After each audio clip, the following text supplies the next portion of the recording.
Dear participants of the conference, United States, Politics, Society, and Culture. We are happy to welcome you from Kyiv. This is panel 7 of our conference, which was organized together by Shevchenko National University of Kyiv, Faculty of History, and a Fulbright program in Ukraine, and Institute of International Education, Kyiv office. So it was a great experience. Today, we were building bridges from the very morning, and some of you could already participate in this process. We enjoyed it very much. I think it was a great experience. Thank you. Many thanks to Zoom, for such possibility to connect us in different cities of Ukraine, in different countries of Europe, and in the United States, different universities, institutions. It was great. So we had great presentations during the opening session, then during 6 parallel sessions, great presentations, great discussions. And right now we are looking forward for new presentation and discussions from the United States and from you. So thank you. We are so grateful to you, to your interest, for your interest, participation, joining our conference, and we expect for great discussion and for our cooperation in the future. Thank you so much. Mariia, the floor is yours. Yeah, thank you, Nataliya. Yes, here we gathered to hear and discuss presentations by scholars from US mainly. And it's only for us to see here almost the whole panel by Fulbrighters, Ukrainians and Americans, who once had a chance to participate in Fulbright academic exchange program and continue their activities in support of Fulbright Ukraine office activities. And I'm very happy also to see today among our discutants scholars from US, from Europe, from Ukraine. And we also honored to welcome today our friends from US Embassy Kyiv, Public Affairs Officer Arthur Evans, also Cultural Affairs Officer Scott Whitmer, and Academic Affairs Specialist Vera Tarnovska. We are grateful to our colleagues from the embassy, and if you'd like to say a couple of words, the floor is yours. Arthur? Thank you very much, Mariia. Can you all hear me okay? Yes. Okay. Thank you so much for having us. We were very excited to learn about this initiative, even more excited to see so many familiar faces on the screen. I think we are in a new world for America studies and academic collaboration. And what better organization to do that than Fulbright in partnership with Shevchenko. So thanks for having us. Scott Whitmore is here as well. So I will pass the microphone to Scott to say a couple words, but we're very glad to be here and thank you for having us. Over. Thank you, Chuck. Thank you, Vera. Thank you, Mariia. And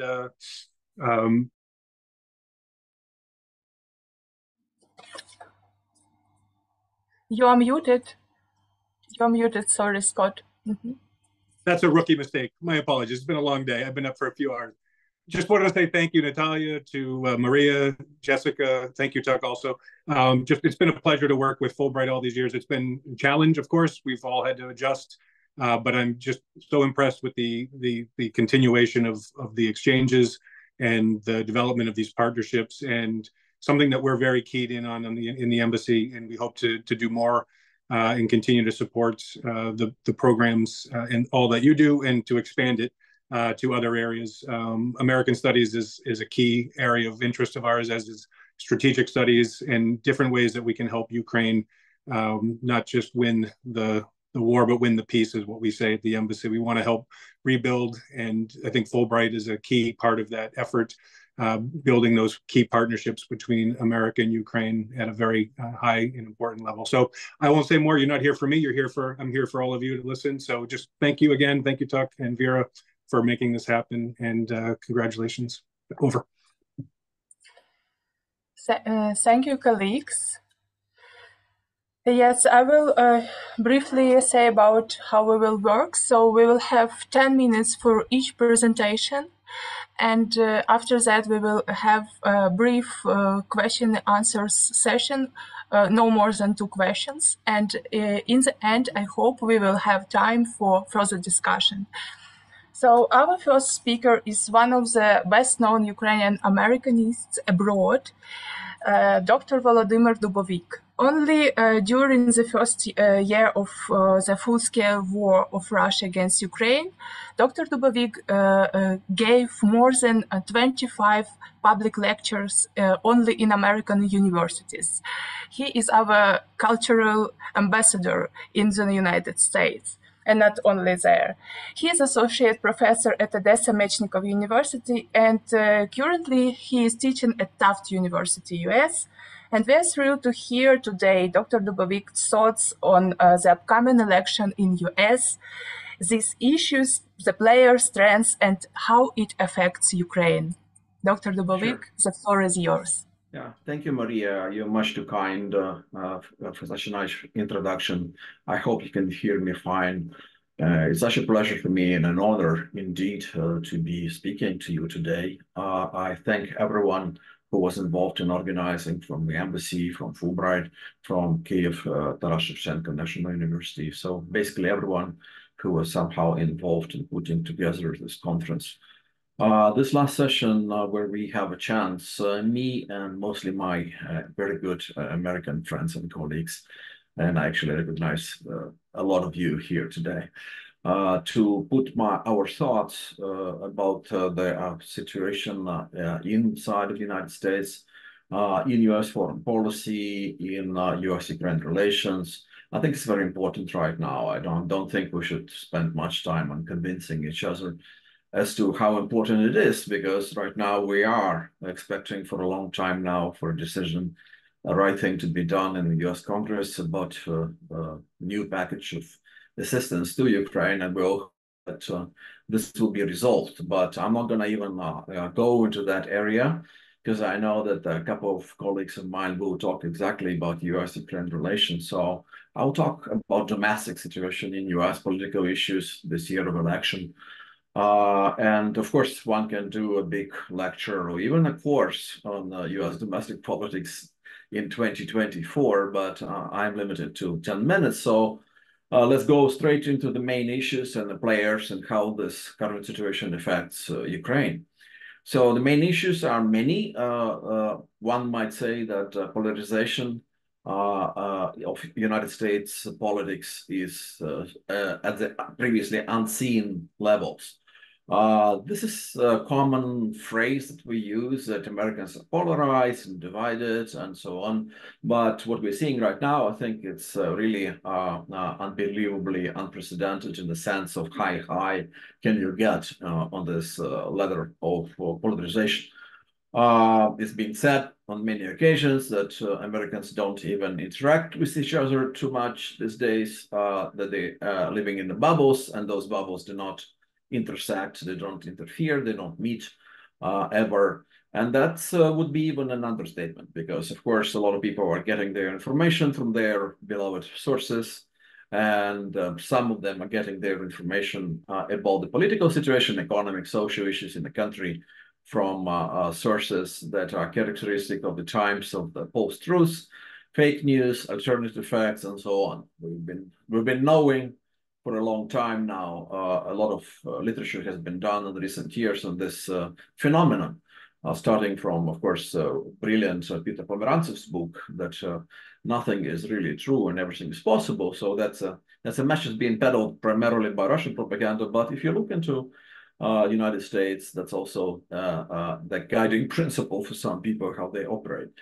And that's a problem, of course, for Americans. There is a lot of polarization. I mean, how is it possible even that so many people, tens of millions of Ukrainians don't even believe, Americans don't even believe that President Biden is a legitimate president, that they tend to believe that the election in 2020 was stolen. And even though there was no proof whatsoever, no single U.S. court has ever proven or, been given any evidence of that happening, but yet people believe in that reality, and that's unfortunately a big problem for United States. Another problem, of course, is that you have a certain movement within one of the major U.S. political parties, which is unusual in the sense that people there are not necessarily willing to work with across the aisle.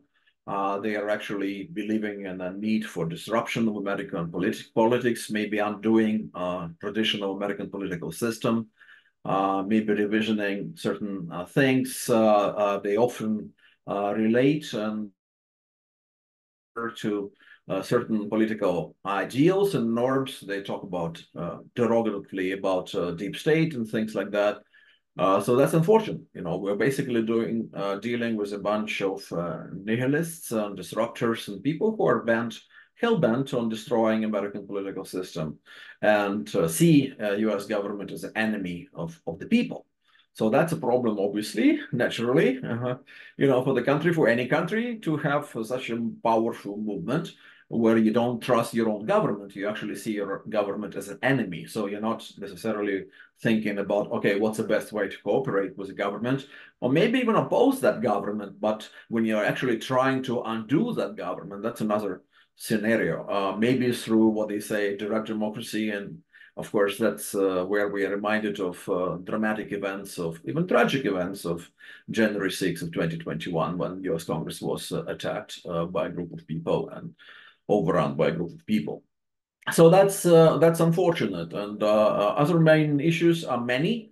One of them is immigration, obviously. A lot of Americans are now concerned about immigration for a good reason, because, of course, if you have a porous border and you have a lot of people coming in, sometimes thousands, sometimes, like I think it was recently one day when it was 10,000 people coming in one day, illegally into US. That's a problem. You need to deal with it. Like, how do you deal with it? And how much is it a problem? Is it a major threat, or is it just a problem that you need to actually think about how you deal with it? And here is a major division. Some people are convinced it's a major security threat, undermining US, undermining US culture, undermining US political reality, where you're getting a lot of people who eventually would probably vote against certain politicians or for certain politicians. So that's a problem for a lot of Americans. They are convinced that a lot of these people against really any evidence are dangerous for American society. They're criminals, they bring crime. Most of them are hardworking and decent people, and they just want to have a better life.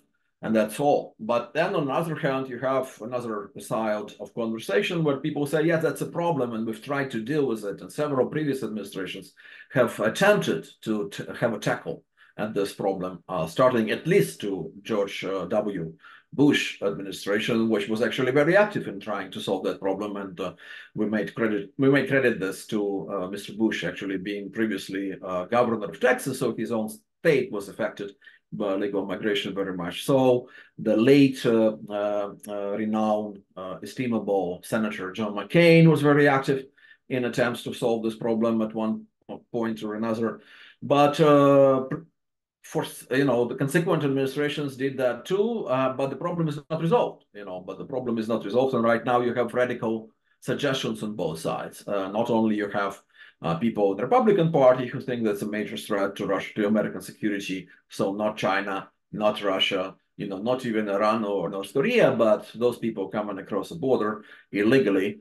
And then on the other hand, you have a strong segment of the Democratic Party, which is not necessarily in the mood to give too many concessions at the expense of the incoming migrants into the United States to the Republicans. So here we have U.S. aid package, as we all know, being a hostage to the situation. It's tight, it's connected, artificially so. to this issue of the southern border and getting that border under control.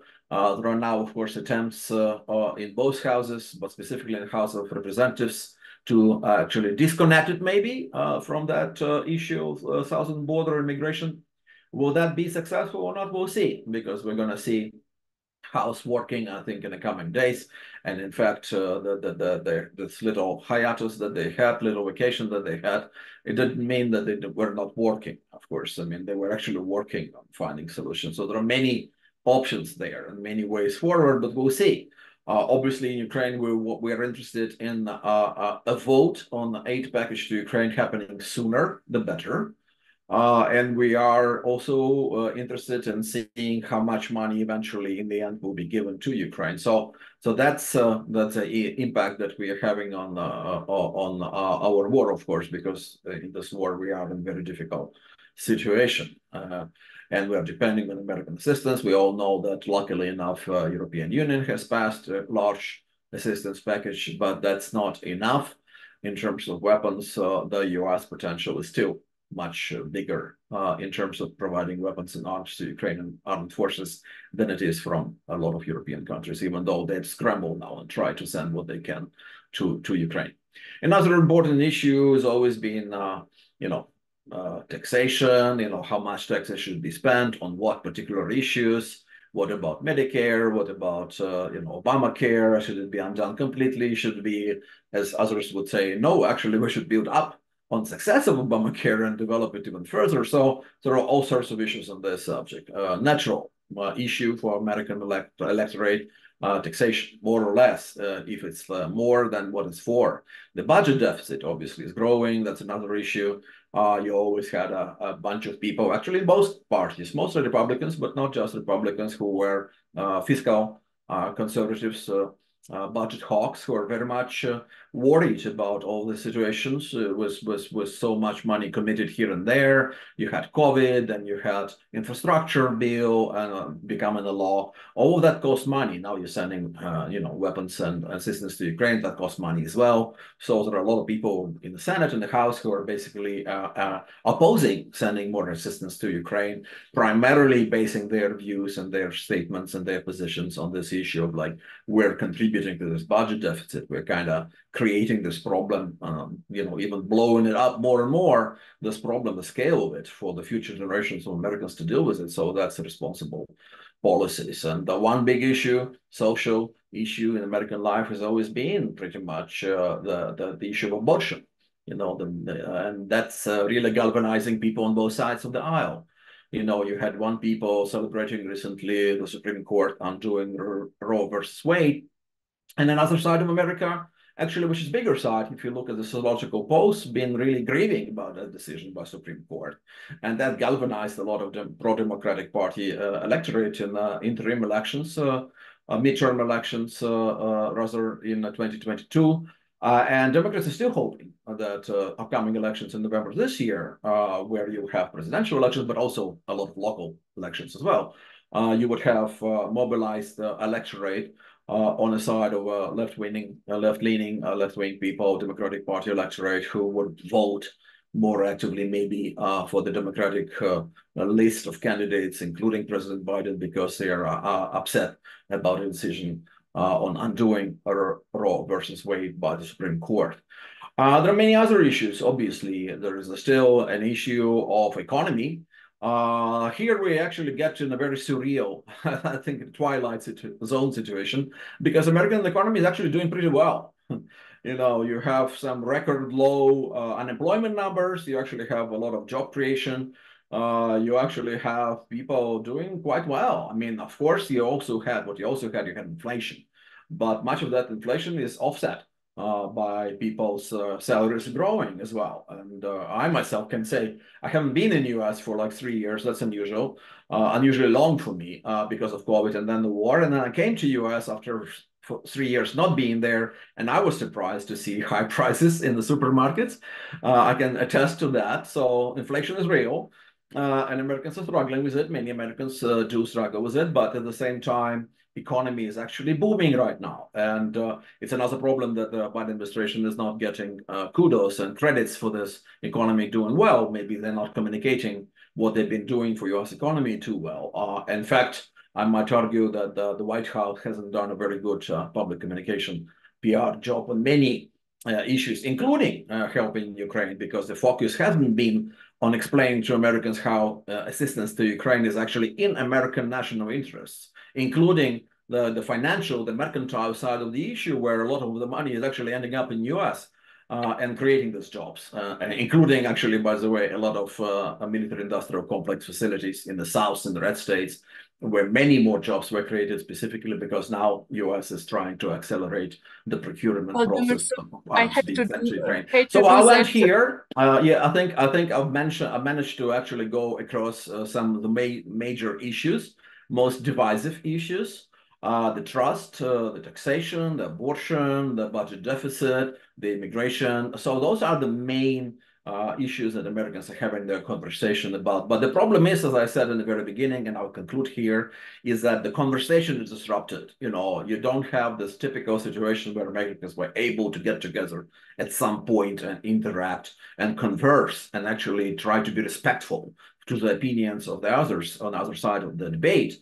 Right now, you're actually having separate debates happening in a different realms, in different realities. So that's a big problem, and that's how it actually made Ukraine assistance to Ukraine also a problem and a hostage, in fact. Thank you.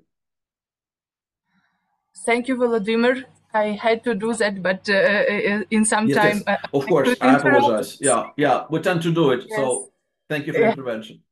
Thank you for your insightful presentation, and we are looking for your questions. In that time you are thinking or writing your questions into a chat board. Here I would like to underline this, your thoughts that naturally for Ukrainians, it's not obviously that that US elections are not actually about Ukraine, because all our experts are talking about assistance, US assistance to Ukraine, and they don't realize that there are so many domestic issues. And so let's say, what would you say 3 main words about domestic issues in these elections? 3 main words. What is your opinion about? Well, I would say immigration, abortion, and maybe budget deficit. So that's 4 words. Right. But frankly, unusually enough, this election is very much about foreign policy as well, at least about the role of US globally, like how much interference and how much of activism and globalization US should have in this foreign policy. So a lot of people are objecting to US being so active in international affairs. They are anti-globalists, and that's a problem too. Give a floor to Mariia Vilgoit. Mariia, please introduce yourself briefly and ask a question. Hi. Yes, thank you. Thank you, Volodymyr and Mariia. Yeah, my name is Mariia Vilgoit. I work at Tulane University in New Orleans, Louisiana.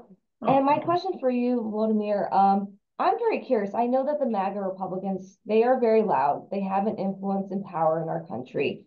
But how much does that really matter, especially in terms of independent voters?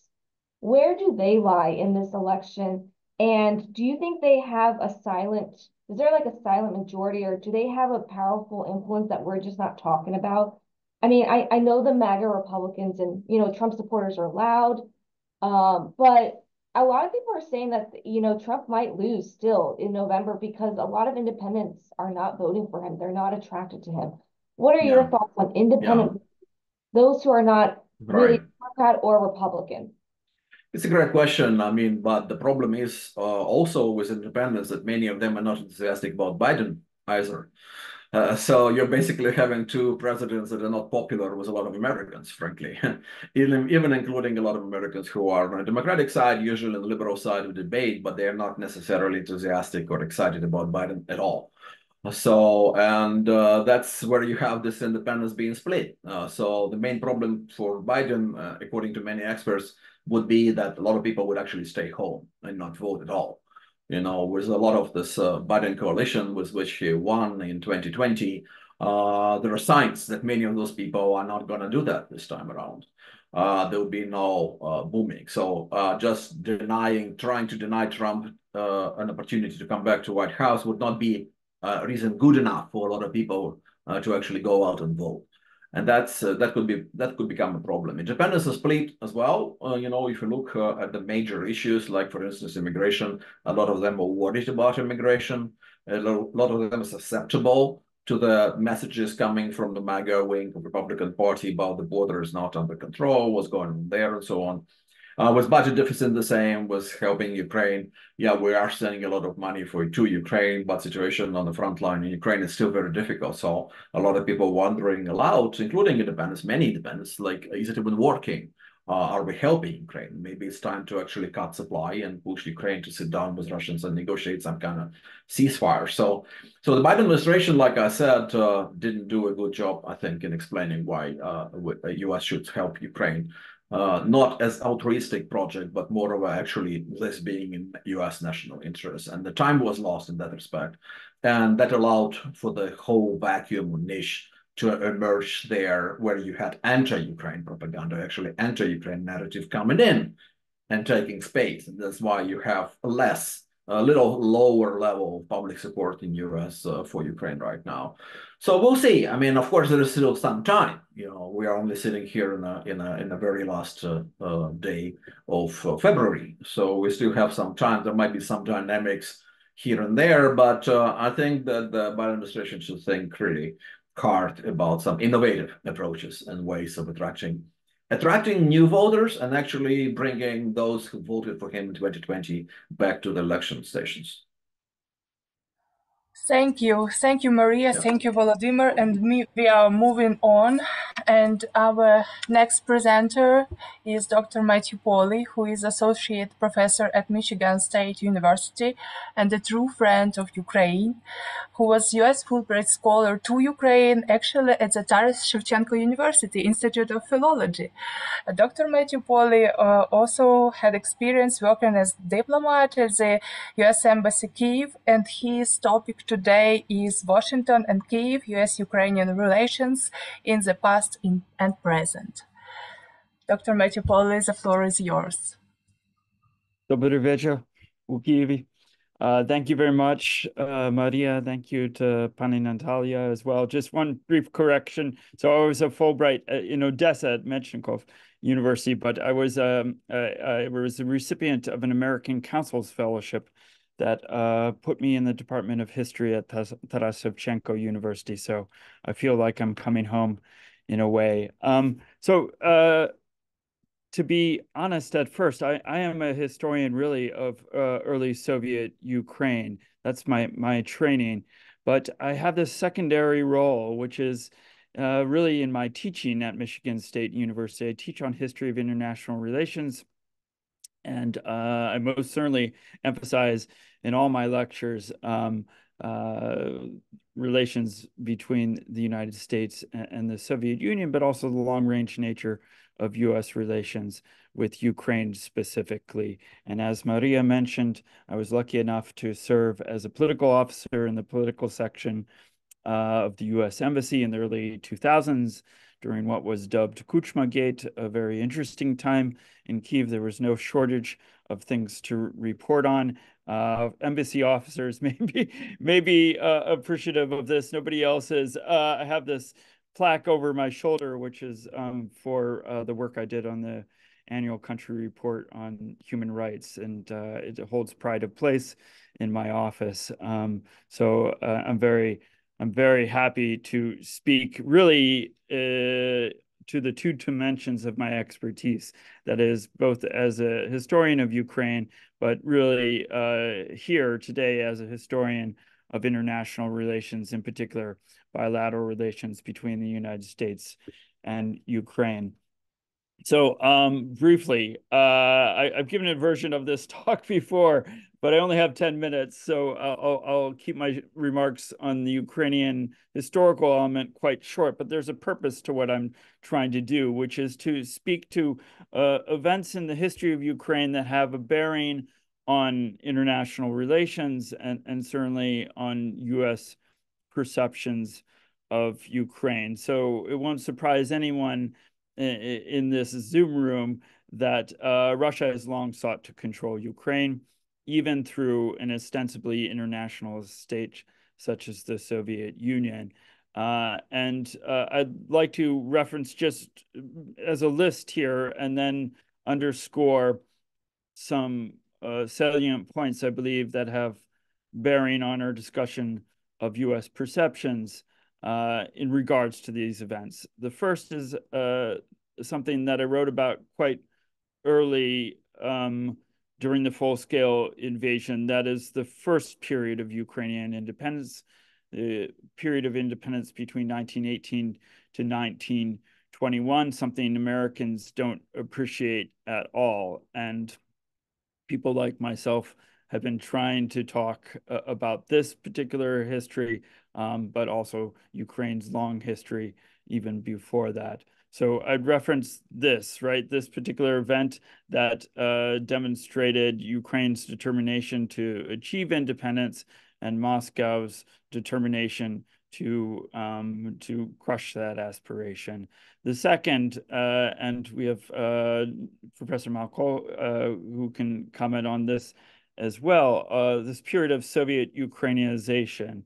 So much of my work regards the 1920s and 1930s, and I believe that really we can talk about this if you're at all interested, but that my work and the work of my contemporaries on this issue really undercuts any aspect of Putin's repeated claims that Ukraine never existed. The Soviets were forced to concede a policy of Ukrainianization because Ukraine had long existed and fought for its independence, and Moscow had to adjust its perspective on how to manage Ukraine. So Putin's famous claim that he's made before and has made since, that modern Ukraine was created by Russia, to be precise, by Bolshevik communist Russia, is undercut by any serious consideration of the era of Soviet Ukrainianization. It's a complicated subject, and ultimately the Soviets act to fundamentally adjust their policy there. Because frankly, they were fearful of what was going on in a process they couldn't entirely control. And then the last historical event that I'll reference here is the Holodomor, which I don't think needs any great explanation. I could go on and address a lot of events in Ukraine's history.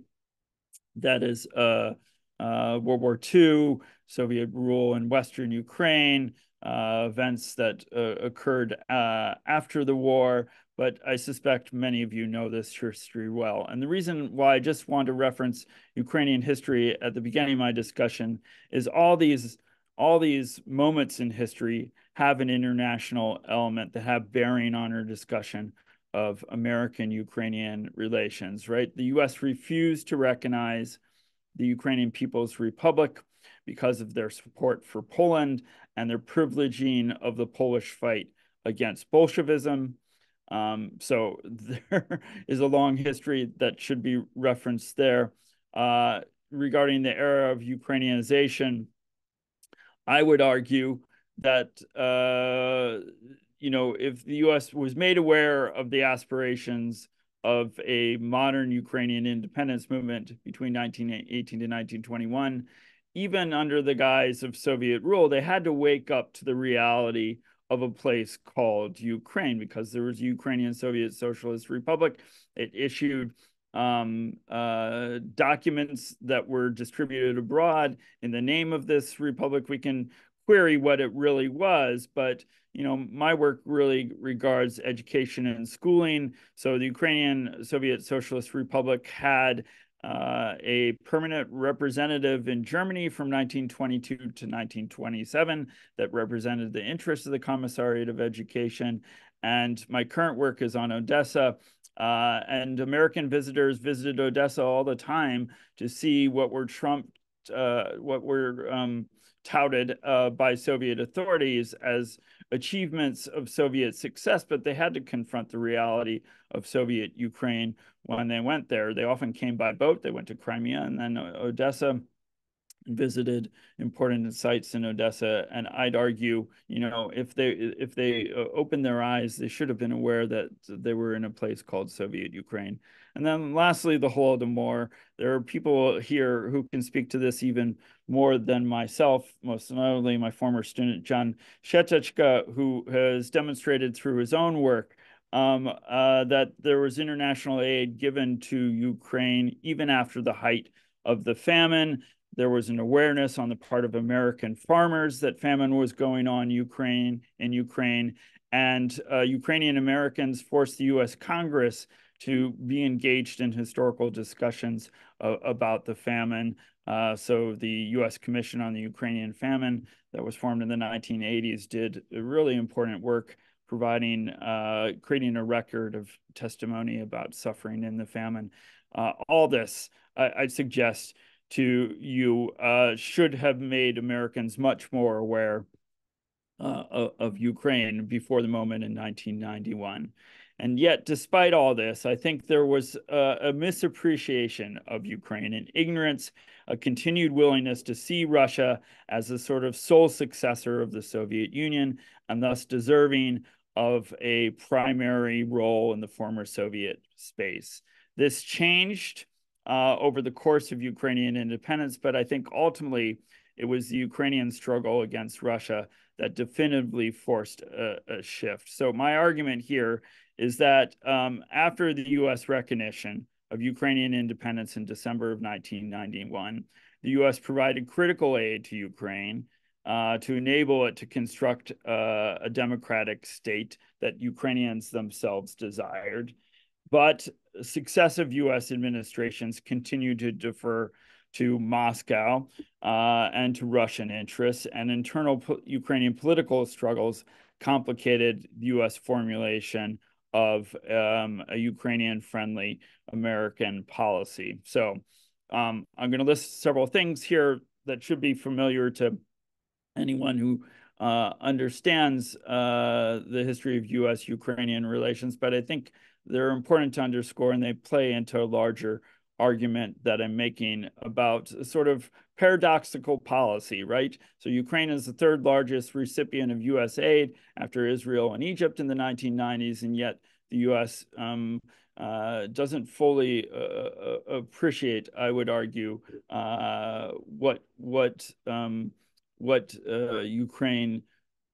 the aspirations of Ukraine were and the need for steadfast support. So in August 1991, President George H.W. Bush made what was famously called the Chicken Kyiv speech, in which he said the U.S. will not aid those who promote a suicidal nationalism based upon ethnic hatred. This was sort of an emphasis of or misperception, right, of the Ukrainian national movement as something that was atavistic,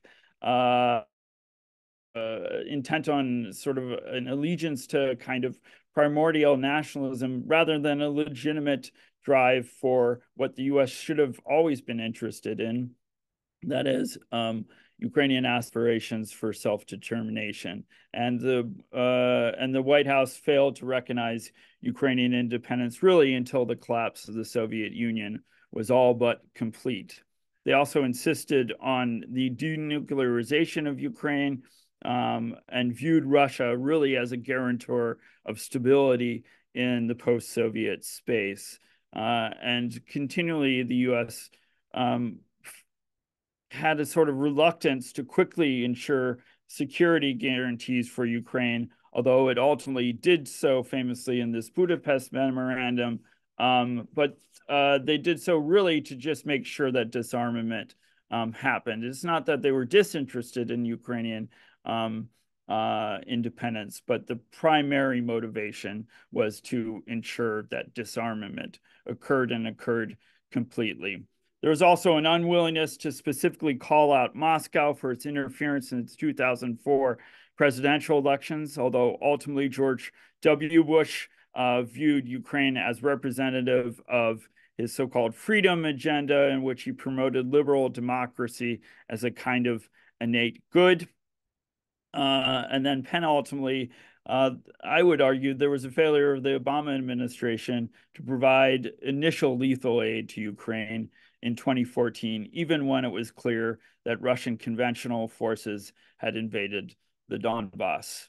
And then lastly, famously, President Trump's pursuit of aid, pursuit of a quid pro quo with President Zelensky, in which he insisted that the Ukrainian government investigate Burisma and Hunter Biden as a sort of in return for a sort of provision of lethal aid to Ukraine. So none of this, I would argue, I mean, these are a catalog, I'd say, of shortcomings of U.S. foreign policy. But none of this takes away, in my view, from a long-range story of, frankly, U.S. support for the independence of Ukraine that embassy officers fully appreciated and fought for. I can tell you my own war stories, or at least stories from the field of the early 2000s, if you're at all interested. But I think this was all laid bare during President Trump's first impeachment trial, when all these embassy officers, I tell this to my students all the time, came to Washington, D.C., gave testimony in front of the House, and began using the Ukrainian word for the capital city of Ukraine, Kyiv, which is what we had always written in cables. And yet the U.S. press had to catch up to it. And it was only in this moment that the New York Times began to start referring to Kyiv as Kyiv and not Kiev. This is what forced, I think, a symbolic change, but an important change all the same. I'm sorry, Matt, I should ask you to go to conclusions. Okay, yeah, we'll go to conclusions quickly. Thank you. So I'd say what I might offer, 10 minutes goes quicker than one thinks. The historical profession in the United States, I think, has been complicit partly in this narrative that I'm trying to draw here of at least, rhetorical support for Ukrainian independence, and frankly, direct and active support on the ground in terms of our efforts of the U.S. Embassy. But the historical profession, and maybe my colleagues will have things to say on this. I know there's a talk around the bend about the state of Ukrainian studies in the United States, offered by Dr. Shevchenko. But I'll say this is in terms of wrapping things up. So in too long, historians have sort of embedded this narrative of a failure to appreciate Ukraine for what it was, right? So Russia is often substituted as a default for the Soviet historical experience, right? In fact, when many of my colleagues are really only referencing events in Russia itself, when the annexation of Crimea occurred, I remember too many conversations that I had with colleagues who rationalized the annexation of Crimea in the interest of peace and judged it to be really more Russian than Ukrainian. And then to speak, and this is a complicated subject, but there has been, I think, a suspicion on the part of the field of sort of what some of my colleagues might view as nationalist interpretations of Ukraine's past at the expense of good, real, concerted studies on Russian imperialism, right? So Ukrainians were an active part of Soviet life, but there's been a failure, I think, to underscore the sort of asymmetric nature of power that gave Moscow the ability to, frankly, control Ukraine. So my last thought is this. This has had an effect on American perceptions and, frankly, on U.S. policymakers. It isn't as if there weren't people in the U.S. Congress advocating for Ukraine, including really important people, politicians from my own home state of Michigan.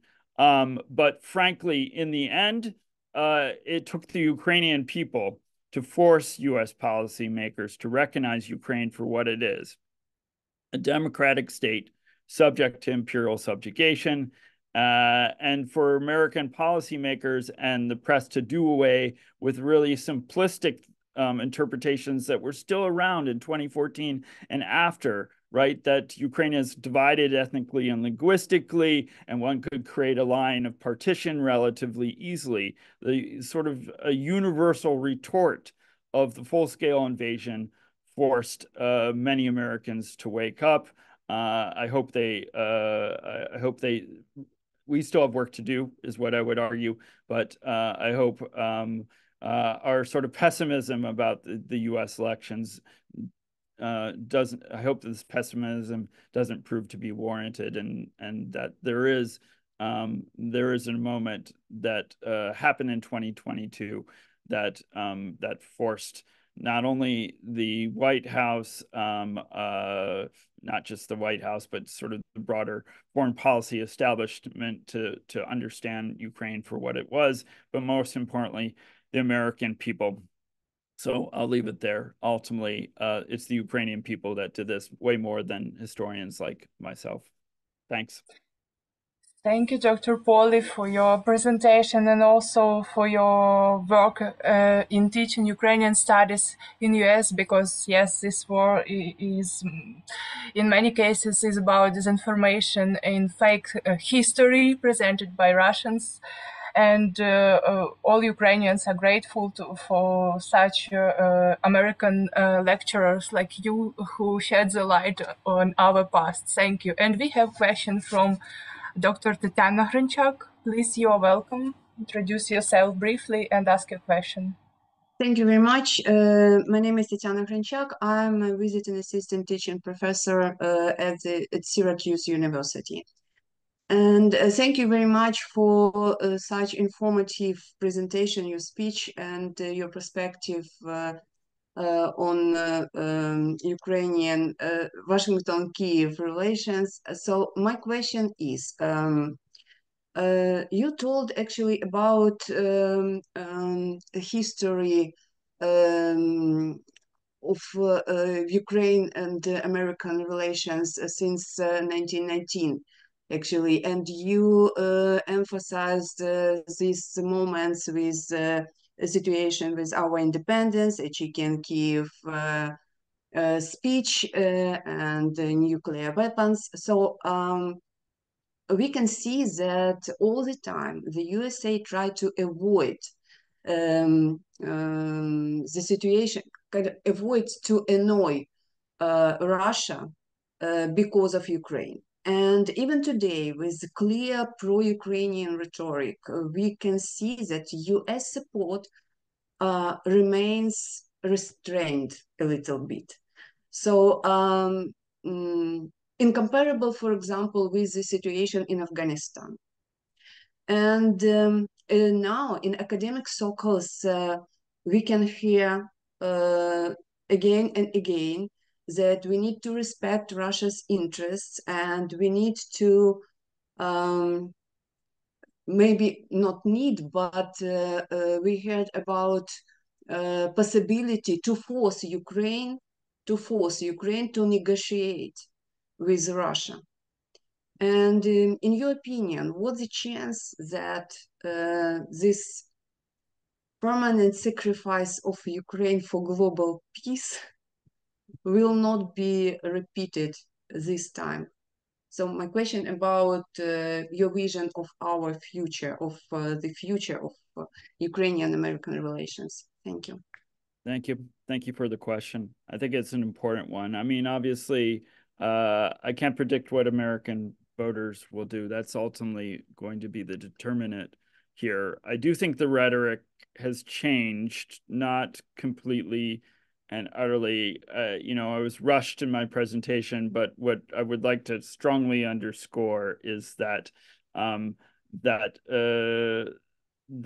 there is this sort of tendency, when push came to shove, for the White House to defer in a way to what you're arguing here, to Russian security interests, even if they didn't like it on occasion, right? There is in my view, there was sometimes American actions suggested a sort of limit to U.S. resolve. I would hope we're not there anymore. I know there's warning signs So, for example, I can just say anecdotally, I attended a vigil for peace in Ukraine, or vigil for I forget how it was titled, vigil for suffering in Ukraine, vigil for those for Ukraine as a whole, and for anyone who's suffered as a result of the war in Ukraine, which is of course the entire population.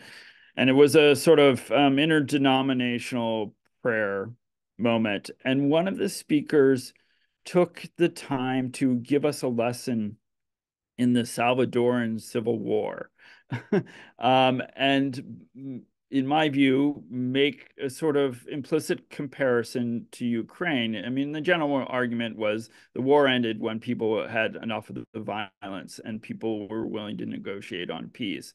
And obviously, that's hugely problematic from the perspective of Ukraine. Why is Ukraine going to concede 20% of its territory to a foreign aggressor, right? So to me, that moment revealed something about the work that people like myself still have to do. Some we will never convince.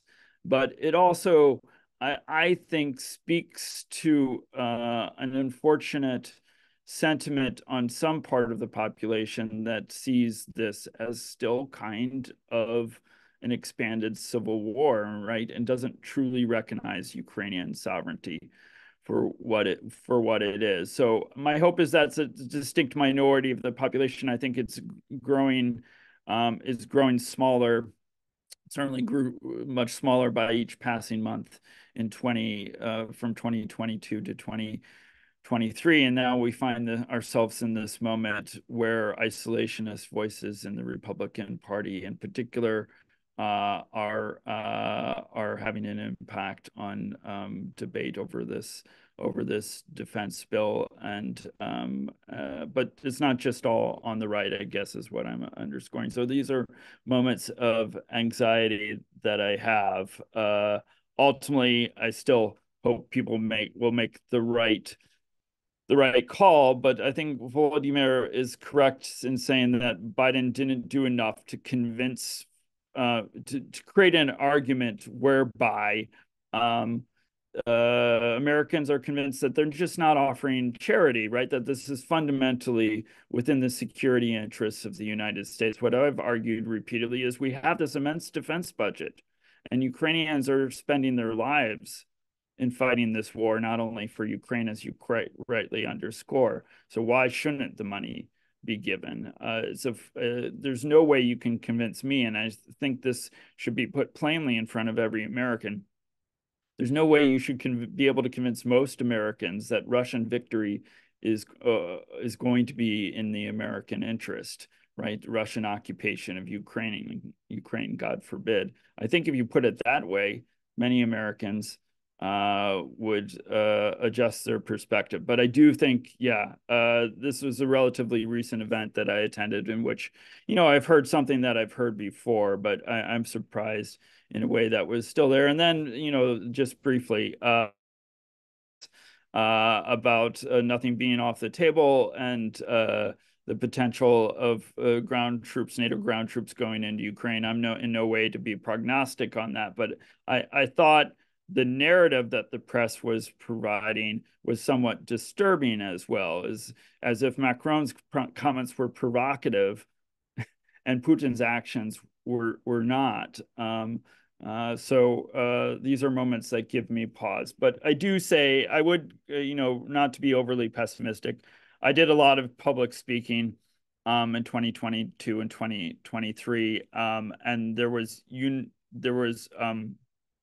really wide interest and generally friendly questions to me, not questions that spoke from this isolationist space, which has long existed in the United States, right? It's always been an aspect of U.S.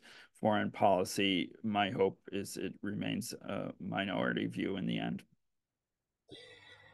Thank you, Tatiana, for your question. Thank you, Matt, for your answers with so many insights and sharing your personal experience. And we are moving from East-Lansing, Michigan to Fresno, California. And our next speaker is Dr. Victoria Malko from California State University. Her topic will continue the raised in previous presentation issues and is very relevant to nowadays. So it sounds like the US response to the aggression of the Russian Federation. Victoria, you're welcome. Thank you. Вітаю, шановне товариство. Greetings from California. Thank you very much to the organizers for this opportunity to share the results of my years of work, and the presentation that I prepared for today is a part of a chapter from my book, Holodomor, The Genocide of the Ukrainians, A History with Sources. And a Ukrainian translation of this presentation will appear in the Ukrainian translation of my monograph, Українська інтелігенція, геноцид, боротьба за історію, мову, культуру у 1920-1930 роках.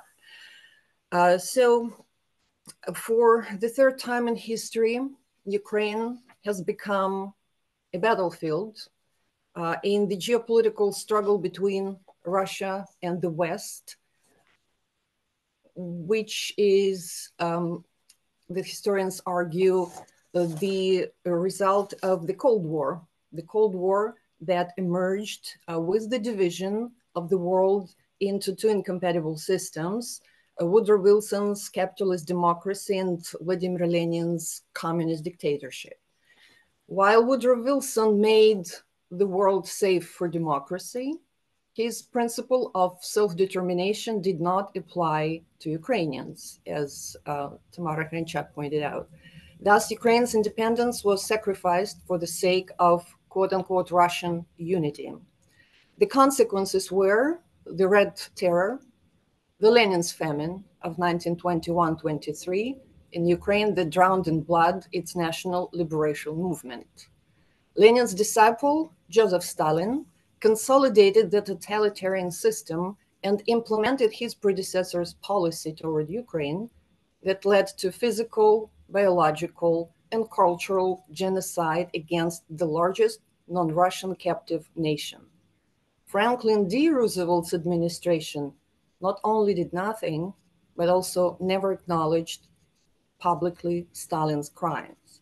American journalists, along with politicians, participated, albeit indirectly, in the Holodomor denial. The rehabilitation of Stalinism in Russia, a revision of the past, and Holodomor denial have led to further escalation of violence on the eve of the 90th anniversary of the crime. President Joseph Biden's administration's response represents a shift in US policy toward Ukraine. Biden called Russia's actions in Ukraine a genocide. The next step is to respond to the Holodomor denial by bringing the perpetrators of today's genocide before an international tribunal to restore the rule of law and justice. The 100-year-old existential struggle between democracy and totalitarianism has taken a new turn with neo-Stalinist Vladimir Putin's agenda. He seeks nothing less than to return Russia to the center of global politics by challenging the primacy of the United States has enjoyed. As Ivo Dalder, former US ambassador to NATO from 2009 to 2013, observed, I quote, "Under Putin, Russia has embarked on a systematic challenge to the West," end quote. The United States, as historians know, came out of World War I as a leading industrial power. World War II lifted the United States out of the Great Depression, and the country expanded its economic and military power as a result. Whether the United States will win a second Cold War, quote unquote, with Russia is too early to tell. Putin's revanchist ambitions to expand Russian influence in the near abroad and counter NATO have caused varying reactions. Some were anticipating this move, others were shocked by it. Sensing quote-unquote belated success in his active measures to undermine the United States from within, in the wake of the January 6, 2021 assault on the US Capitol, Putin deployed his armed forces to the borders of Ukraine. The American withdrawal from Afghanistan in August 2021 signaled to Putin that his special military operation in Ukraine must go ahead. Even before Putin launched his full-scale invasion of Ukraine in February 2022, the Biden administration had already formulated a policy to deter Russia. The policy included implementing economic sanctions against Russia, diplomatically isolating Russia, providing military and economic support to Ukraine, and strengthening NATO's defenses. About 3 weeks after the first Russian missiles fell, the US Congress allocated $13 billion in emergency aid for Kyiv as part of an omnibus bill. In total, Congress appropriated $113 billion in aid to Ukraine in 4 installments, with approximately 60% or $67 billion designated for military assistance. In September 2022, Ukrainian armed forces achieved significant success against the Russian army in Kharkiv. 2 months later, in Kherson, Russian commanders ordered to retreat from the Dnipro River's western bank to conserve manpower and equipment. However, by the war's 18th month mark, lawmakers began to question whether the United States could sustain the level of support, which is less than half of 1% of its GDP, in perpetuity, especially when the White House had stated time and again that the United States would support Ukraine, quote, for as long as it takes, end quote, meaning arming and financing Ukraine's war effort against Russia until Kyiv achieved a total military victory. The US intelligence community also expressed skepticism about whether Kyiv's counteroffensive planned for the summer of 2023 could break through 3 layers of Russian defensive fortifications. Had Ukraine received long-range artillery and F-16s, it could have used that window of opportunity to push Russia out of Crimea and prevent the buildup of defensive fortifications. But by August 24, 2023, Ukraine's Independence Day, the Biden administration accomplished 2 objectives. Number 1, to assist Ukraine in resisting Russia's aggression, and 2, to ensure NATO was kept out of the conflict with a nuclear-armed Russia. American minimalist policy of pipette-like weapons supplies resulted in a grueling 10-week-long Ukrainian counteroffensive along 3 points of the 600-mile front line. The desired goal of a full Russian troop withdrawal, which Ukraine had been pursuing for over 2 years, has remained elusive. Some experts and analysts suggested adjusting US policy by pivoting toward armed neutrality so that Ukraine could keep the territory it held. On October 19, 2023, against the domestic political backdrop of a barely avoided government shutdown and the speakerless House of Representatives, President Biden sought to unify the American people as defenders of democracy. He gave a powerful speech from the Oval Office, laying out the existential challenge presented to global order and US leadership by Putin's aggression against Ukraine and Hamas' deadly attack on Israel on October 7th, Putin's 71st birthday. In his speech, Biden requested $100 billion for the, quote, arsenal of democracy, borrowing a phrase from President Franklin D. Roosevelt. Of this amount, $60 billion would be allocated for Ukraine, $10 billion for Israel, and the remaining $30 billion for Taiwan, the Indo-Pacific, and border security. We are facing an inflection point in history, said President Biden. He also told Americans that the cost of walking away from the conflicts in Ukraine and Israel would be much higher. It would embolden aggressors elsewhere. It would threaten national security. It would erode American credibility. Ukraine and Israel, Biden noted, are democracies attacked by authoritarians bent on their destruction. Stopping them is consistent with American values. President Biden framed the argument in terms of American power and responsibility, stating that, quote, American leadership is what holds the world together, end quote. Analysts commented that this was an application of US grand strategy from Truman to Reagan.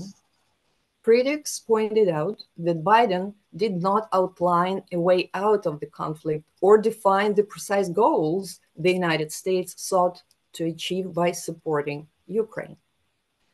Aside from political announcements, current US military aid to Ukraine consists of, number one, appropriations by the US Congress, a total over 2 years, 2022 and 2023, that is 48 billion.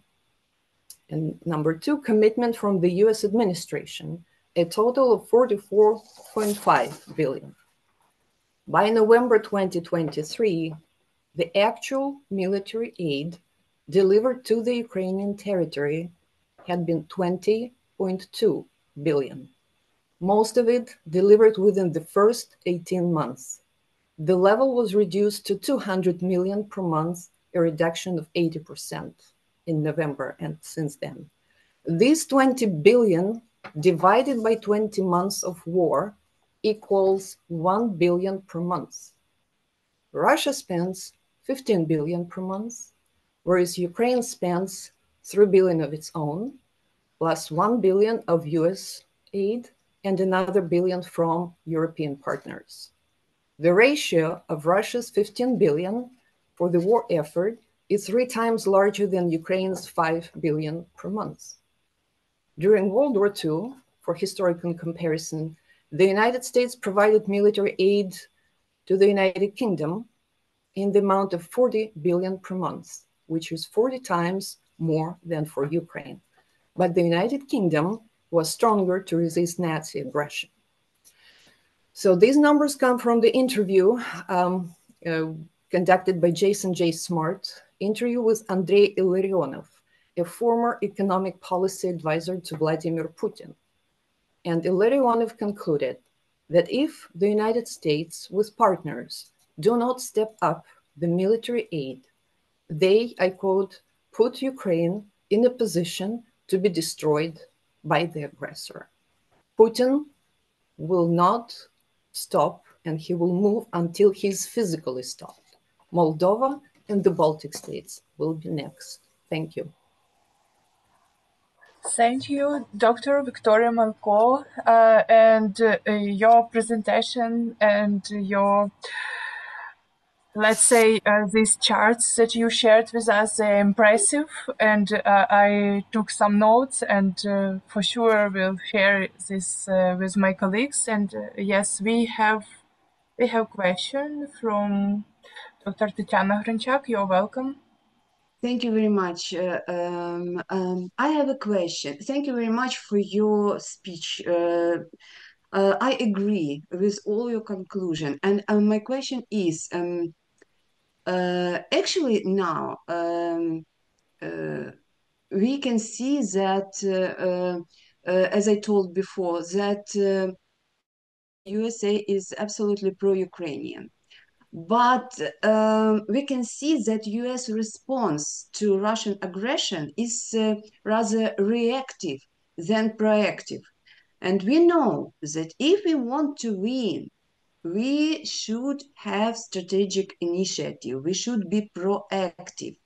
So from the perspective of your observation, how can you explain the lack of proactive position on the part of the US? Doesn't it means that the US is not really interested in defeating Russia and still try to save Russia as a kind of, great stabilizer in the region, kind of responsible country in this region. Thank you. Thank you very much.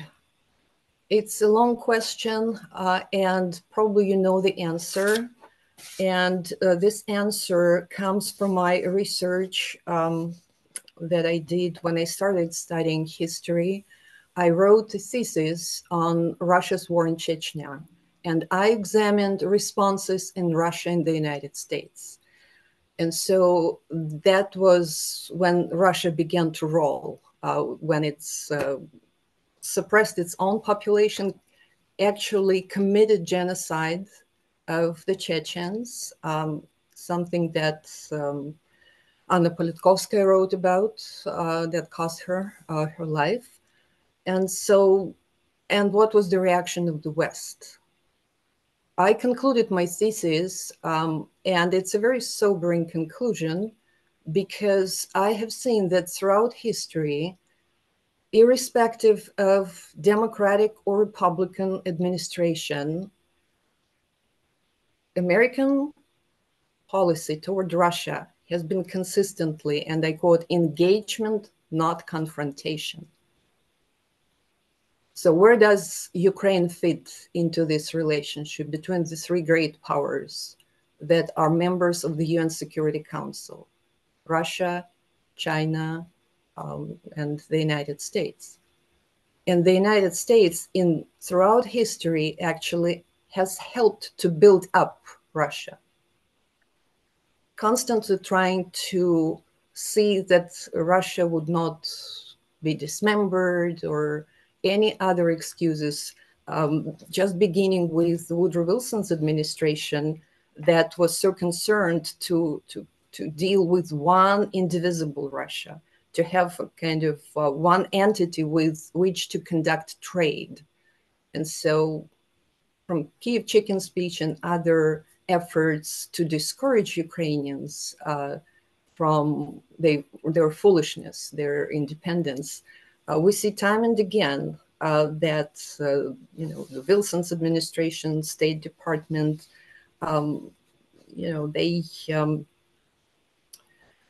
they refused at one point even to transfer the already purchased medical supplies and machine parts and other things that were purchased by Petliura's government in Paris. Those were sitting in warehouses, and they precluded that transfer of very much needed help to Ukraine at that time. Again, in the name that big Russians and little Russians will be able to kind of solve these issues among themselves, and there was no need to encourage separatism, quote unquote. And so Ukraine's independence was further sacrificed in 1994, when the United States and Russia and the United Kingdom essentially outsourced Ukrainian independence, achieved in 1991, when they forced Ukraine to surrender the third largest nuclear arsenal to Russia, where all those rockets and airplanes are now bringing death on the heads of the Ukrainian people. So Ukraine is in a very hard kind of geopolitical situation, and it has found itself for the third time in history in this situation.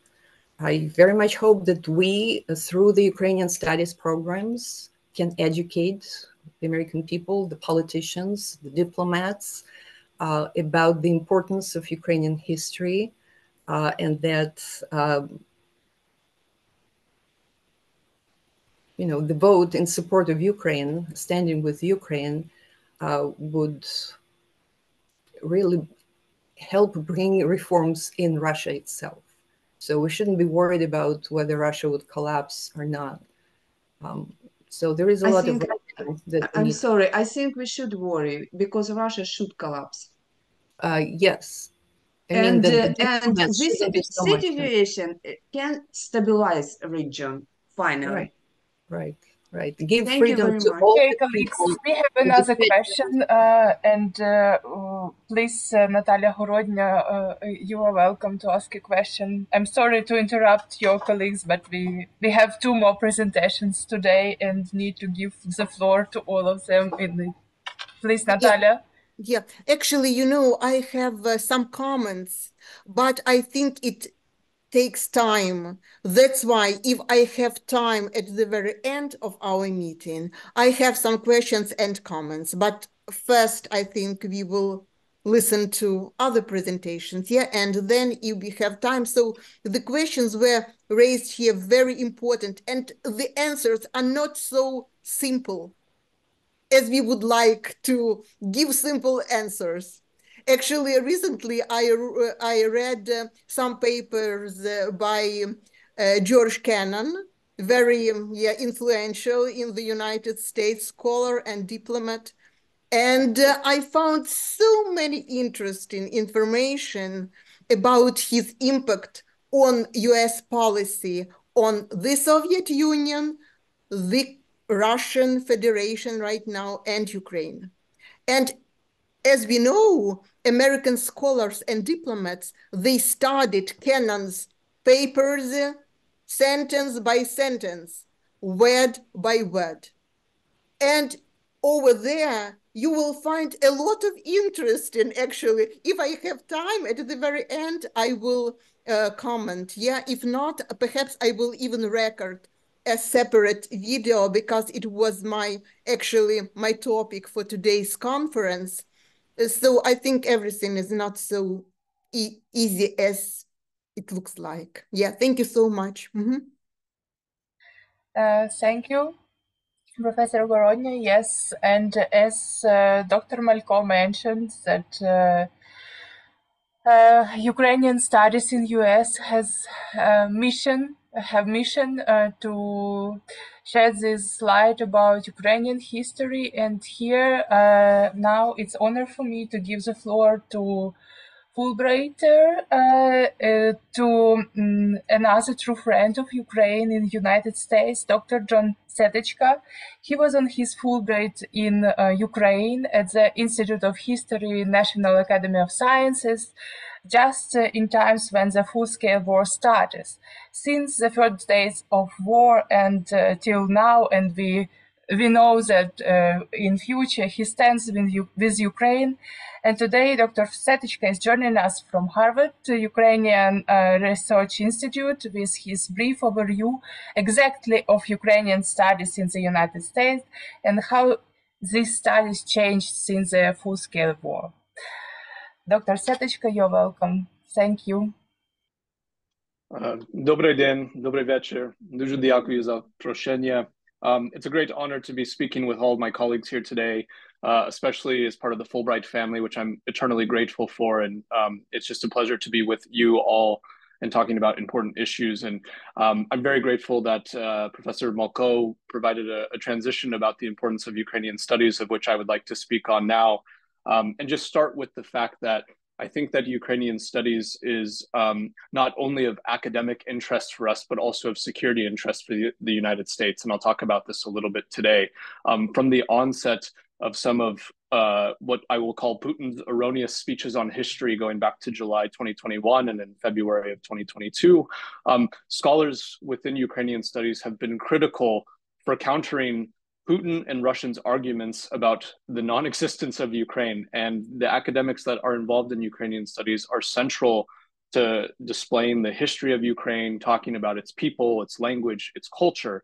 And so I really think it's critical just to state that at the beginning of how important academics and particularly historians of Ukraine have been to helping the media and the public understand not just Ukraine, but Russia, and also, Russia's long sort of empirical history against Ukraine and other places, which have been mentioned. So I just want to mention that here.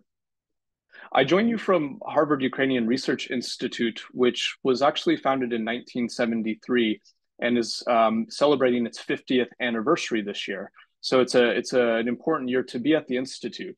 And I mention this because I think that it really can't be stated enough how important a place like the Institute, or its acronym HURRY, is to Ukrainian studies. It's really been a central point, not just in the United States, but in the world, for bringing scholars all over on different topics to study and talk and debate about topics related to Ukraine.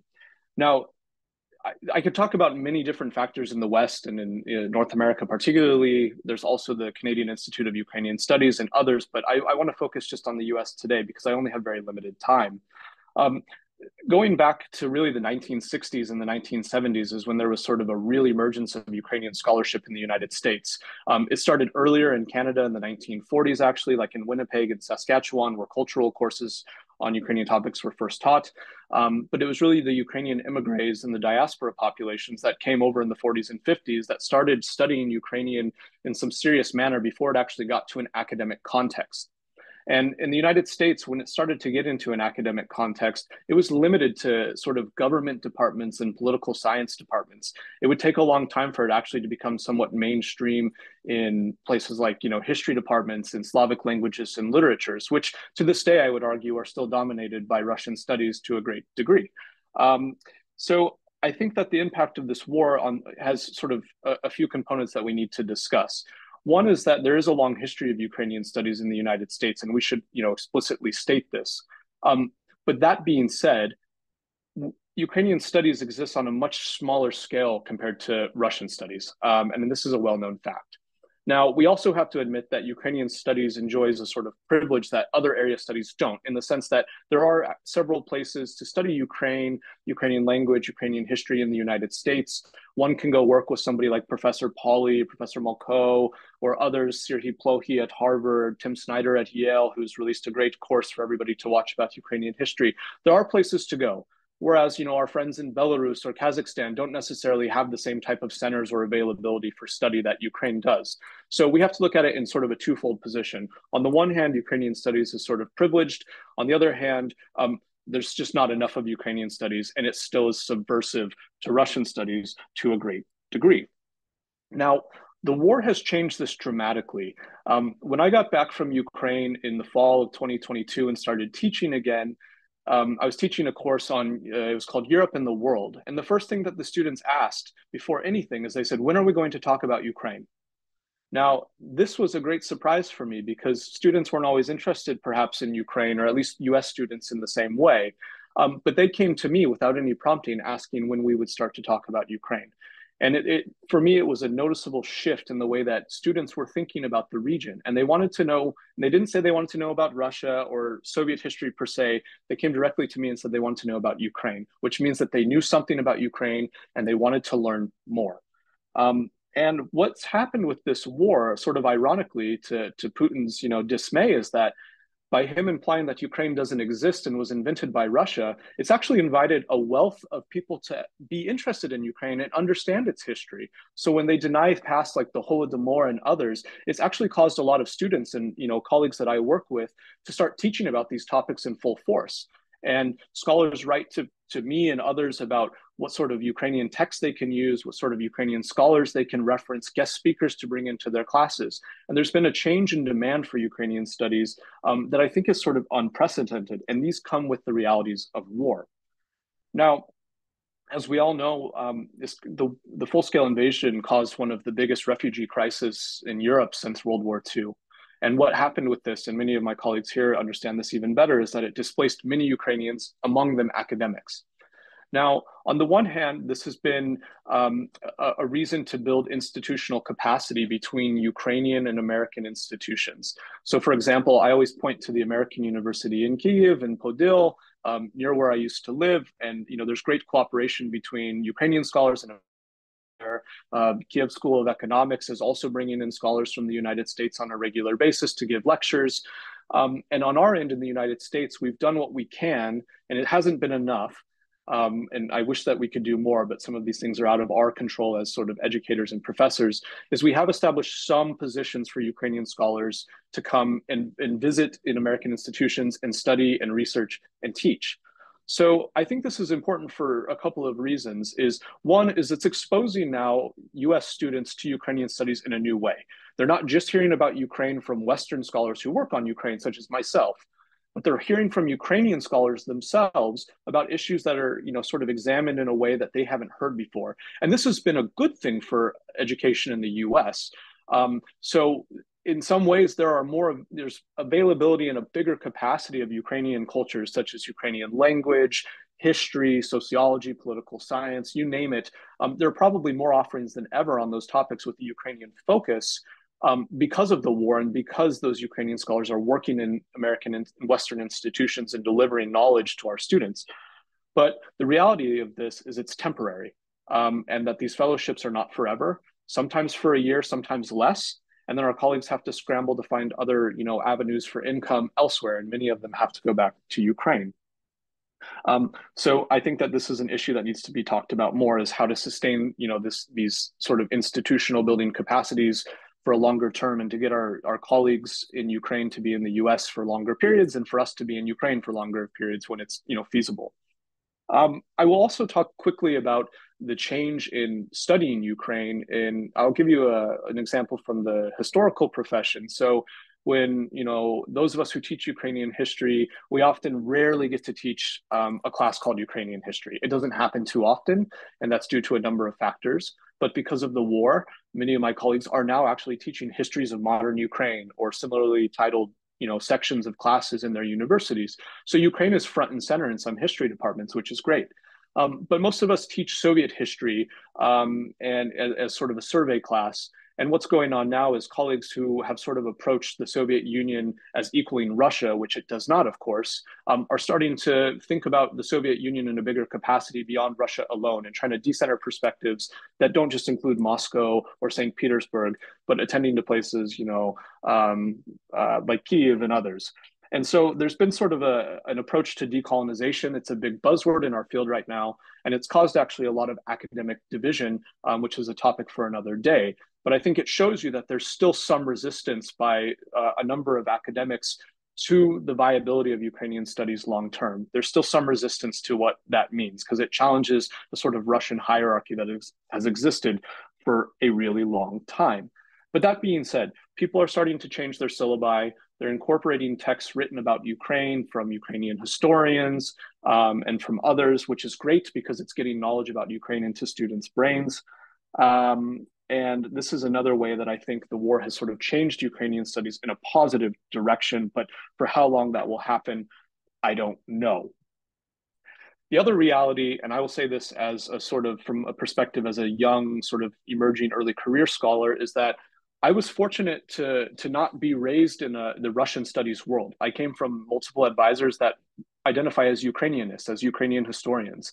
And so my perspective on studying Ukraine has always been a Ukraine first sort of perspective of my own that I bring to this. But what I came to realize much later in life, as I sort of went through the stages of, a master's program and a PhD program, is that being able to study with professors of Ukrainian history is still relatively limited in the United States. So for as much work that has been done on promoting Ukrainian studies, and for example, I founded and helped co-edit the site H-Ukraine, which is part of the general HNet platform that promotes Ukrainian scholarship and academic knowledge. That has been a great boost to Ukrainian infrastructural academic thinking. I think it's played a positive role. But the reality is that people like me, I'm a postdoc now, just aren't getting hired into the permanent full-time positions in United States academia, which threatens the viability and sustainability of Ukrainian studies long term. And I don't mean to just talk about myself. There are plenty of others.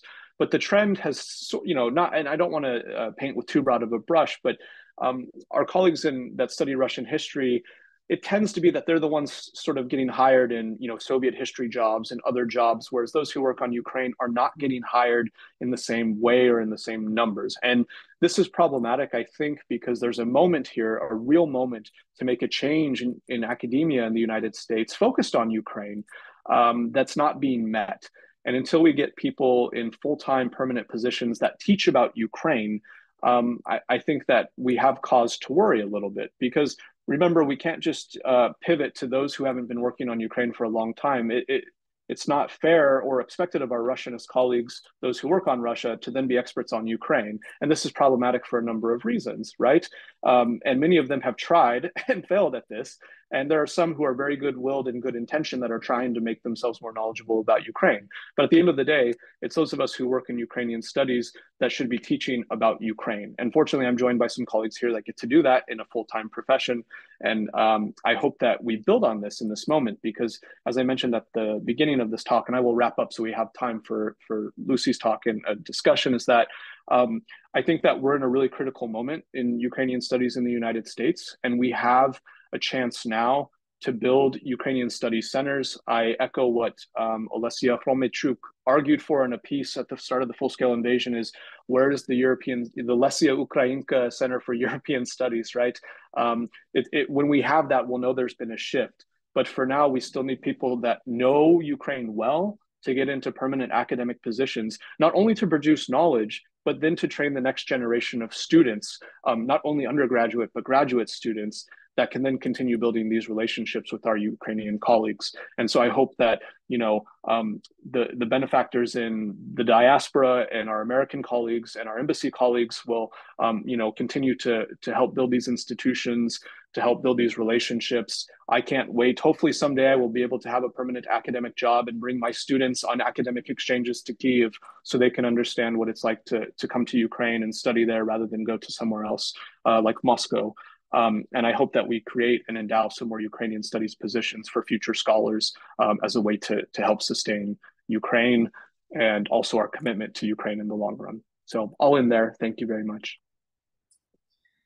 Thank you so much, John. Yes, your brief overview was more than fruitful, because you reminded us about trends and the need of sustainability. Yes, you're right, and we should underline it everywhere that when we talk about fashion and popularity of Ukrainian studies, we sometimes forget about the need of some methods to make it sustainable. And I don't see a lot of questions because we are over time here, but my small and very personal for you would be, what is the source of your inspiration to be researcher in Ukrainian history? Because I know you started interested in Ukrainian history many years before the full-scale war, and you were on your Fulbright and you defended your Ph.D. a few years ago. And just share with us how Americans can be inspired in our history in Ukraine. Thank you. Yeah, thank you. Actually, I just defended my PhD a few months ago, so I'm still pretty fresh and still traumatized. No, I'm just kidding.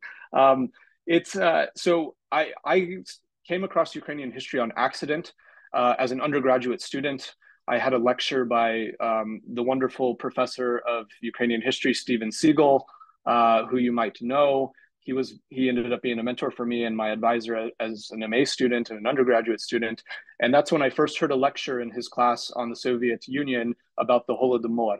And I come from a family who, some of them were persecuted during the Holocaust, and everybody knows about the Holocaust, but fewer people know about the 1932-33 Holodomor, let alone the other famines that took place that Professor Malko and Dr. Pauly mentioned before. And so I was very embarrassed that I didn't know about the famine. And I took that opportunity as an undergraduate student very early on in my studies to start studying that. And it was one lecture by one professor who studied Ukraine that transformed my whole career. And then I went on to work with Professor Pauly at Michigan State, which is doing its own great work to build Ukrainian studies, where I continued to work on the Holodomor, and I just defended my dissertation, and now I'm working on my book on the Holodomor. So that's, for me, like, that encapsulates everything about how we can build Ukrainian studies. Is it just takes one lecture, one talk, one person to talk about Ukraine to inspire others. And so I hope that we'll have a chance to do that further. This is a story about the power of academic research and about academic lectures, and it's really inspiring. Thank you, John. And we are moving to our last but not least participant. I'm happy today to see in our program so many young and bright researchers who joined us in the morning sections. But today Tonight, Lucy Minikoza-Wieland kindly accepted our invitation to present at our International Bridge. Lucy is also Fulbrighter. She was US Fulbright student in Odessa back in 2019. That year when I started my work as a full member of Fulbright team here in Ukraine. So I'm thrilled to see that our previous connections still work. And we are happy to welcome Lucy, who is joining us from Harvard. Lucy, the floor is yours. Thank you so much, Mariia. And thank you for the invitation. It's truly an honor to be here today, to be presenting with such a distinguished panel of experts. I'm happy also to see John, who's one of my Curie colleagues, and to see Mariia, who we did Fulbright at the same time. And also, I'm especially happy to see Volodymyr Dubovic, because he was one of my mentors, one of my hosts at Odessa Mechnikov National University during my Fulbright. So it's really an honor to be presenting alongside him and these other panelists. Everyone has had such fascinating presentations, and I appreciate it. So the title of my presentation is Overlooked Aggression, Former President Trump's 2019 Coercion of Ukraine and the Budapest Memorandum. It's based on a paper that I published in Odessa Mechnikov National University's journal, International and Political Studies, in July 2020. And today I'm going to share the findings of my paper and discuss why this continues to be relevant today. To provide some background, in 2019, former President Trump was impeached for his ongoing conduct toward the government of Ukraine. The US House of Representatives wrote in the articles of impeachment that his scheme is how they put it, consisted of pressuring the government of Ukraine to publicly announce investigations that would benefit his campaign in the 2020 US presidential election. At the time, much had been written about the domestic implications of his actions, but few had raised questions about the potential violation of standing international agreements, especially those between the US and Ukraine. The aim of this research was to evaluate whether Trump's conduct, for which he was impeached, violated the 1994 Budapest Memorandum. In the years since Ukraine gained its independence, it has interacted with 6 US presidents, each of whom approached supporting its security and sovereignty differently. However, Trump's actions in this instance were unprecedented. So on the morning of July 25th, 2019, Trump placed a call to the newly elected President Zelensky. Trump congratulated Zelensky once more on his victory, and the two exchanged pleasantries. However, Trump then turned his attention to, quote, his own personal interests, as the whistleblower complaint described it. I would like you to do us a favor, though, Trump said, because our country has been through a lot and Ukraine knows a whole lot about it. The goal of Trump's conduct was to pursue an investigation, or at least the public announcement of an investigation, into Joe Biden in order to give himself an advantage in the 2020 presidential election. To this end, he sought to, quote, pressure the government of Ukraine by conditioning $391 million of vital US military assistance, which had already been approved by Congress, on Ukraine's willingness to cooperate with his efforts. Additionally, Trump asked that Zelensky locate and return servers used by the Democratic National Committee and by wealthy Ukrainian actors to allegedly stack the 2016 election against Trump. This alternative narrative, one in which Trump was the target of a DNC Ukraine conspiracy rather than the benefactor of Russian election meddling, was initially presented by the Kremlin. Upon closer inspection, none of these claims have proven accurate, but they were widely reported in American conservative media. Trump and his associates decided to pursue these DNC servers outside of official channels. Trump's ongoing conduct toward Ukraine was brought to light by the publication of a whistleblower complaint by an anonymous individual who was presumably working in the high ranks of the White House. The author's name was withheld from the public and from Trump for their own personal protection, but Congress and other government individuals' identity. The publication of a whistleblower complaint is entirely legal. An official may choose to do this if and when they have observed a serious or flagrant abuse, violation of law or executive order. consistent with the definition of an urgent concern in accordance with certain US laws. This is not the same thing as leaking classified information on the internet, how we normally think of whistleblowers. This is a legal process that happens in the US government. Now that they had been made aware of this investigation, because of the whistleblower report, Congress understood the gravity of Trump's conduct and began its investigation. In response to this public revelation, Trump ultimately released the military and security assistance to the government of Ukraine, but persisted in openly and corruptly urging and soliciting Ukraine to undertake investigations for his personal political benefit, as stated in the articles of impeachment. Trump then ordered his employees, the White House staff, and executive branch agencies not to cooperate with the investigation.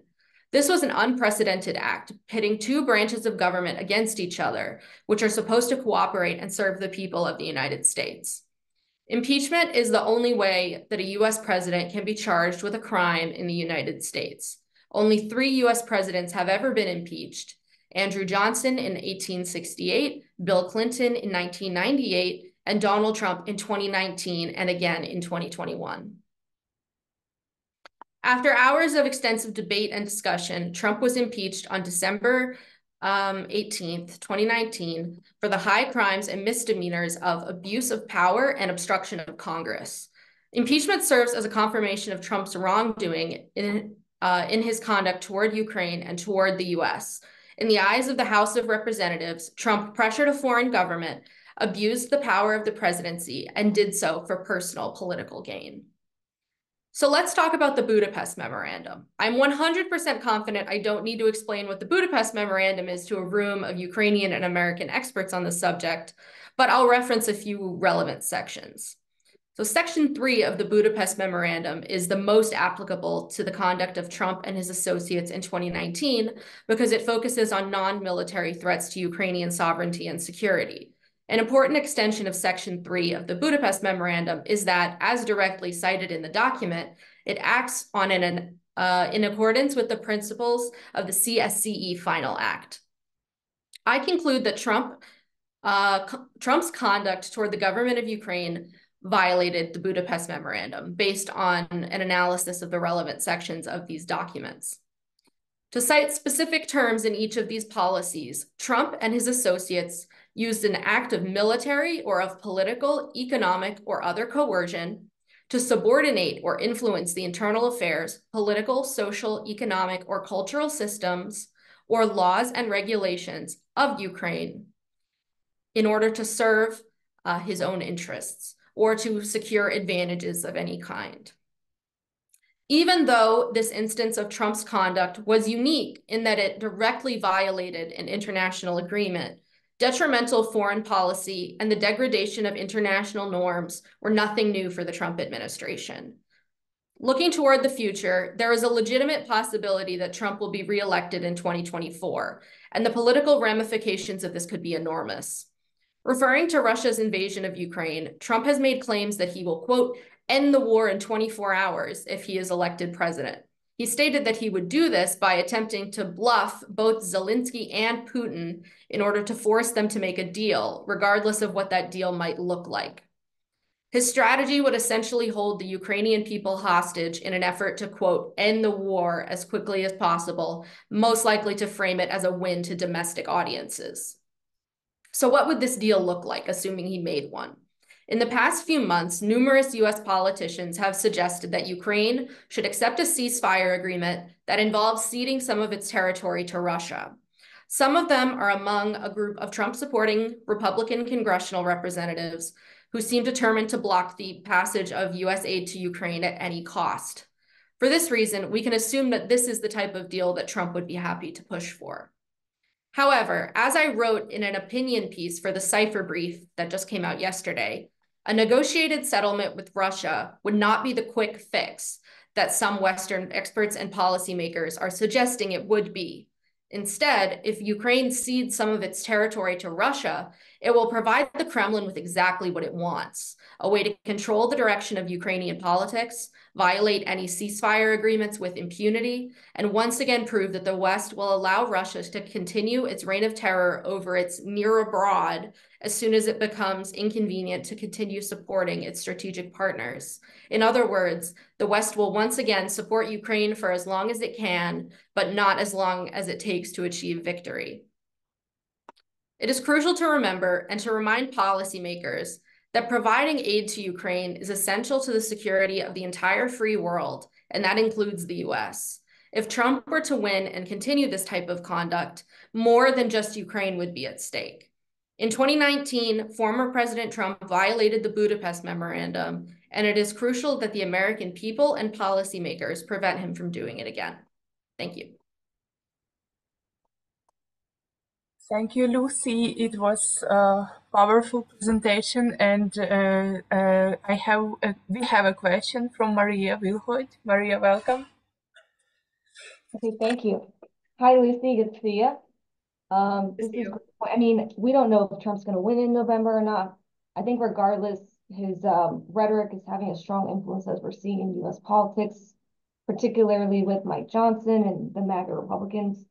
I wanted to ask you, though, based on your research or your thoughts in general, you know, we wonder, why does Trump have this weird affinity towards Russia and not Ukraine? The two that I can think of right now is that he didn't like that Zelensky wouldn't go with him on the Hunter Biden investigation. He was upset with that. So it's retribution against Ukraine for that. But he also likes Putin because he sees him as a strong man, an authoritarian man, and he kind of admires that because that's how he wants to be.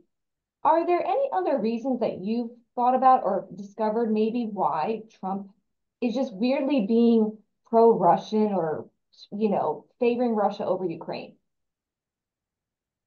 That's a really great question, and it's a difficult one, but it is because it's really hard to get into this man's head on any issue.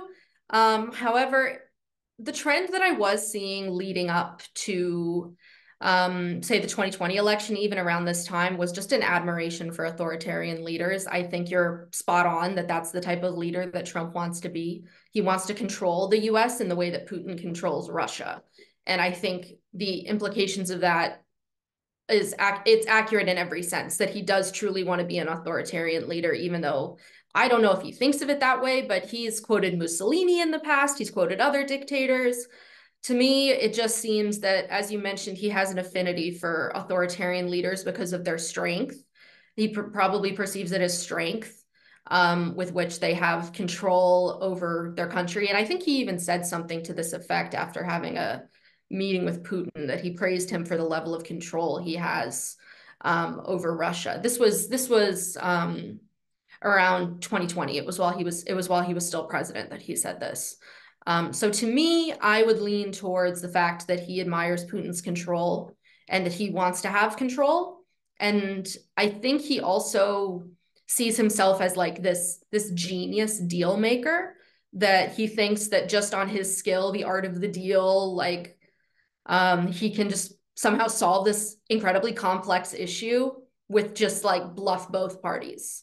He thinks he's probably way more skilled at negotiating than he actually is. If we looked at, say, his negotiations with Kim Jong-un while he was the president, where he essentially gave up concessions and then paraded that around as if he had made a deal without getting that much in return.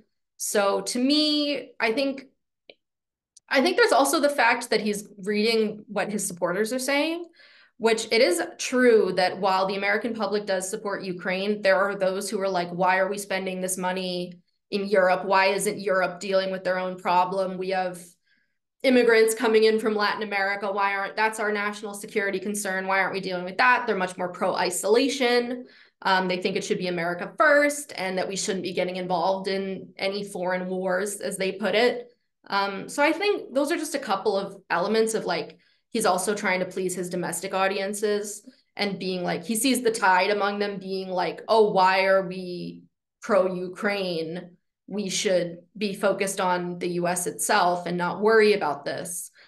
So I think it also has to do with that, but it's a feedback loop because he's now saying things that Volodymyr said at another conference, that he was saying that Trump is actually saying things that are more harmful to Ukraine than even in Russian propaganda. Is so anti-Ukraine to the point that they are actually competing with Russian propaganda in terms of the level of disdain and anger they have towards Ukraine. So I rambled on for a while there, but those are just a few answers that come to mind for me. Again, like I said, Trump is, as a leader, incredibly erratic, but very transaction oriented. So, and thinks he's a much better deal maker than he actually is, I would say. That's just a few insights. Thank you, Mariia. Thank you, Lucy. And we have another question, and that would be final question of this evening. Dr. Matt Pauly, please, you're welcome. Hey, Lucy, thank you very much. I dropped a piece in the chat just to you that I wrote back in 2019. I mean, certainly agree, despite the sort of shortcomings, I talked about U.S. foreign policy as I regarded Ukraine in my own presentation here. I do think what Trump did during his presidency was unprecedented. But I guess my reaction is that although I don't disagree with anything you said, Ukraine doesn't have the luxury of having that perspective. So on a possible second Trump presidency. So do you see anything that the Ukrainian government is doing to make inroads with the GOP to talk to the Trump camp about the importance of steadfast support for Ukraine? In other words, is there anything that because the Ukrainian government has to be prepared for anything that might happen in the presidential elections. So is there anything that Kyiv is doing to ensure, even under a Trump presidency, that support for Ukraine is sustained? That's a really good question. Thank you so much for asking. I think that's a tough one because I don't know to the extent that Zelensky and his administration are trying to communicate with the GOP in this instance. I know, well, at least among MAGA Republicans, as Mariia put it. I don't know the extent to which they're doing that, but I do know that they have been in contact with congressional Republicans. There is still a divide among congressional Republicans where I'm sure many of you are aware that there's Republicans who are very staunchly in support of Ukraine. I would say maybe even a majority of them are. But it's enough who seem determined just to block the aid that they can, hold the issue hostage. I will say that it does seem they are making efforts, speaking to Congress. Biden organized a small event where congressional representatives could come, and he gathered all these national security experts to talk about this and try and convince them of the importance of this to U.S. national security. And I think, honestly, I think that would be the best way to approach it. Like, if there is a second Trump presidency, I think that it sounds insane, but maybe trying to make it seem to Trump that he's getting something out of it. I think that's probably the rhetorical spin they would have to put on it, just because he is so transactional in his relations with virtually anyone. But it's hard to do that. I think the only chance would be to make it clear that this is serving U.S. interests as well. So looking back, even before Trump passed handed over the military aid to Ukraine, he had previously said, or I had read, that he wasn't really planning on doing it until some of his, officials in his administration convinced him that supporting Ukraine was good for U.S. interests. So that's my theory of how it would be best to approach it. But again, I can hardly imagine how difficult it is to negotiate with him when you're trying to convince him of something. So I hope that answers your question to an extent. I did end up rambling on even more, but I hope that helps. Thank you. Thank you, colleagues. In regarding your question, I recently saw interview by the Minister of Foreign Affairs of Dmytro Kuleba, and he was claiming that Trump president is another person than participant of elections. So, and he showed some strong stories back in 2015-17. So, when Trump let's say, gave us more military aid than previous Obama administration in the war with Russia. So we'll see. And here I'm ready to thank all of you for participation in this international bridge. I guess next time we should block more time because we used even time for discussion. So I guess today we did together a great job, and I'm very thankful to all of you, to all presenters, to all participants of the discussions, to all discutants who find their time and expressed your support in Ukrainian academic American studies. And we are very looking forward for continuing this cooperation. So stay in touch, and we will let you know about all our updates. Thank you so much for Thank this you so evening. much. It was great to meet you, to hear all your thoughts, your presentation. It was great. You gave us a lot of ideas, for our thinking process. All these videos, this video will be recorded, and other our panels, were recording. So we will provide you with links, and we encourage you to watch them and to continue our cooperation. Thank you so much. Thank you. Thank you. Thank you so much. Thank you. Great. Thank you. Yes. Thank you so much.